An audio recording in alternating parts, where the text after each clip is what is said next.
ಬಾಲ್ಕಿಯ SBI bank ATM ಕಳ್ಳತನಕ್ಕೆ ವಿಫಲ ಯತ್ನ. ಬೀದರ್ ಜಿಲ್ಲೆಯ ಬಾಲ್ಕಿ ಮಧ್ಯದ ಉದಗಿರ್ ರಸ್ತೆಯಲ್ಲಿ ನಿನ್ನೆ ರಾತ್ರಿ ಕಳ್ಳರು ಎಟಿಎಂ ದರೋಡೆಗೆ ಯತ್ನಿಸಿದ್ದಾರೆ. ಎಟಿಎಂ ಹಿಂಭಾಗದ ಗೋಡೆ ಒಡೆದು ಒಳನುಗ್ಗಿ ಎಟಿಎಂ ದರೋಡೆಗೆ ಯತ್ನಿಸಿದ್ದಾರೆ. ಹಿಂದಿನ ಗೋಡೆ ಒಡೆದು ಒಳಗೆ ಪ್ರವೇಶಿಸಿದ್ದಾರೆ. ಆದರೆ ಯಾವುದೇ ರೀತಿಯ ಕಳವು ಮಾಡಲು ಆಗದೇ ಇರುವುದಕ್ಕೆ ಪರಾರಿಯಾಗಿರಬಹುದು ಎಂದು ಅಂದಾಜಿಸಲಾಗಿದೆ. ನಿನ್ನೆ ರಜೆ ಇದ್ದ ಕಾರಣ ಇಂದು ಬ್ಯಾಂಕ್ ನೌಕರರು ಎಟಿಎಂಗೆ ಹಣ ಹಾಕಲು ಹೋದಾಗ ಈ ವಿಷಯ ಬೆಳಕಿಗೆ ಬಂದಿದೆ. ಘಟನಾ ಸ್ಥಳಕ್ಕೆ ಬಾಲ್ಕಿ ಡಿವೈಎಸ್ಪಿ ಶಿವಾನಂದ್ ಪವಾಡ ಶೇಟೆ, ವೃತ್ತ ನಿರೀಕ್ಷಕ ಜಿಎಸ್ ಬಿರಾದಾರ್ ಭೇಟಿ ನೀಡಿ ಪರಿಶೀಲನೆ ನಡೆಸಿದರು. ಬಾಲ್ಕಿ ನಗರ ಪೊಲೀಸ್ ಠಾಣೆಯಲ್ಲಿ ಪ್ರಕರಣ ದಾಖಲಾಗಿದೆ.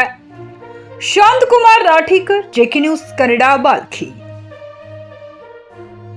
ಟಿವಿಎಸ್ ಕಂಪನಿಯ ತರತರಹದ ಮಾಡೆಲ್ ಬೈಕ್ ಖರೀದಿಸಲು ಯೋಚಿಸುತ್ತಿದ್ದರೆ ಎಸ್ವಿ ಟಿವಿಎಸ್ ಶೋರೂಮ್ ನಿಮಗಾಗಿ ತರುತ್ತಿದೆ ಹೊಸ ಮಾಡೆಲ್ಗಳ ಹೊಸ ಬೈಕ್ಗಳು. ಟಿವಿಎಸ್ನ ಎಲ್ಲಾ ತರಹದ ಬೈಕ್ಗಳು ಹಾಗೂ ಎಲ್ಲಾ ಬೈಕ್ಗಳ ಸರ್ವಿಸ್ ಹಾಗೂ ಅವುಗಳ ಸ್ಪೇರ್ ಪಾರ್ಟ್ಗಳು ಕೂಡ ಲಭ್ಯ. ಹಾಗಿದ್ರೆ ಹಿಂದೆ ಭೇಟಿ ನೀಡಿ. ಎಸ್ವಿ ಟಿವಿಎಸ್ ಶೋರೂಮ್ ಮಾಲೀಕರು Lokesh RJ, Bharat petrol bunk ಎದುರುಗಡೆ, ನಾಗಲಕ್ಷ್ಮಿ ದಾಬಾ ಹತ್ತಿರ, ಗುಲ್ಬರ್ಗಾ ರೋಡ್, ಹುಮ್ನಾಬಾದ್.